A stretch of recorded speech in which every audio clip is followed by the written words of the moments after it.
آج کے دور کا سب سے بڑا پرابلم میں سے ایک بڑا پرابلم کیا ہے؟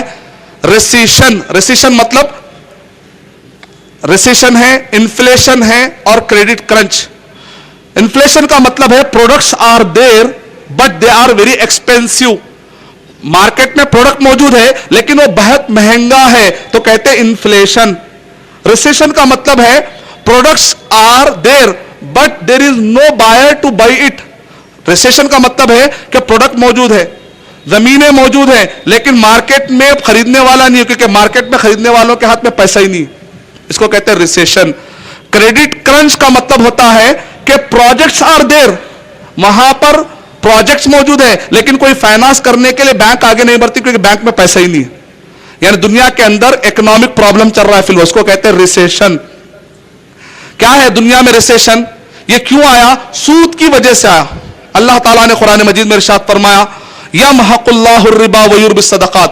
سود کے کئی نقصانات ہیں. اللہ تعالیٰ قرآن مجید میں کہہ رہے ہیں کہ سود تمہارے لیے حرام کر دیا گیا ہے.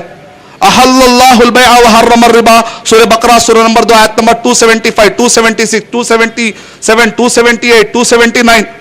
احل اللہ البیع وحرم الربا. اللہ نے بزنس کو حلال کیا، سود کو حرام کر دیا. کیوں؟ کیونکہ اللہ تعالیٰ کہہ رہے ہیں یمحق اللہ الربا ویربی الصدقات. سود کی وجہ سے نقصان ہوتا ہے اور اللہ تعالیٰ کہہ رہے ہیں صدقات اور چیریٹی کی وجہ سے فائدہ ہوتا ہے.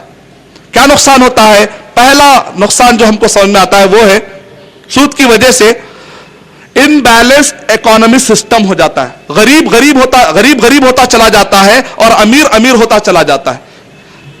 اور جیمز رابرٹسن نے اپنی کتاب میں لکھا، غیر مسلم ہے، کہہ رہا ہے اپنی کتاب میں beyond dependency culture page number 114 114 میں کہہ رہا ہے کہ سود کی وجہ سے امیر ہوتا چلا جاتا اور غریب ہوتا چلا جاتا ہے. اسلام کی یہ بات ماننے کے لیے میں تیار ہوں. کہہ رہا کیسے ہوتا ہے؟ غریب ہوتا چلا جاتا ہے اور امیر ہوتا چلا جاتا ہے. مثال کے طور پہ انڈیا میں 2008 کی سٹیٹسٹک دے رہا ہوں. 2012 کی آپ پوچھیں گے بھائی 2012 کی کیوں نہیں دے رہے آپ؟ میں کہوں گا 2008 کی اس لیے دے رہا ہوں کیونکہ اس وقت پر ریسیشن پیک پر تھا. R B I reserve bank of India کی اگر آپ ویب سائٹ پر جائیں گے تو آپ کو اس پہ پوری تاریخ ملے گی. 2008 میں ہندوستان نے فارن کنٹریز سے جو قرضہ لیا تھا، ہندوستان نے کتنا لیا تھا؟ 201.4 بلین ڈالر کا ہندوستان نے قرضہ لیا تھا. روپیے نے ڈالر، ملین نے بلین، 201.4 بلین ڈالر کا ہندوستان نے فارن سورسز سے قرضہ لیا. اس پر انڈیا کو کتنا پے کرنا ہے؟ 16 بلین ڈالر. آپ بتائیے کہ ہندوستان کو پہلے سود کب کرے گا، سود کب ادا کرے گا، پھر قرضے کب ادا کرے گا؟ اور یہ قرض بڑھتے جا رہا، کم نہیں ہو رہا. اس کا مطلب کیا نکلا؟ سود دینے والا ہمیشہ اوپر رہا، سود لینے والا ہمیشہ نیچے رہا. امیر ہوتا چلا جاتا اور غریب ہوتا چلا جاتا ہے. اور اگلے سال ہندوستان نے نہیں دیا تو اس کے بعد کی اسٹیٹسٹک کیا ہے معلوم؟ یہ جو سود ہے اس کو اصل بنا کر اس کے اوپر سود لگایا گیا، سود کے اوپر سود. سورہ آل عمران نمبر 3 کے آیت نمبر 130 اللہ تعالیٰ کہہ رہے ہیں یا ایھا الذین آمنوا لا تأکلوا الربا. آیت نمبر 30-31 بھی پڑھیے. اے وہ لوگوں جو ایمان لائے ہو، سود کے اندر سود مت کھاؤ. تو پہلا نقصان سمجھ میں آ گیا، ان بیلنس اکانومی سسٹم. فی الوقت پوری دنیا کے اندر 200 سے زیادہ کنٹریز پائے جاتے ہیں، 200 سے زیادہ. اس میں سے 155 کنٹریز کو کہا تھا تھرڈ ورلڈ مطلب غریب. تھرڈ ورلڈ یہ ٹرمینالوجی کس نے کوائن کی؟ جواہر لال نہرو جی نے کوائن کی، تھرڈ ورلڈ کنٹری.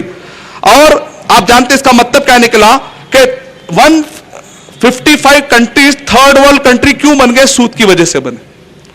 افریقہ نے جو کبھی $1 قرضہ لیا تھا، آج اس کے بدلے میں افریقہ کو کتنا سود دینا باقی ہے؟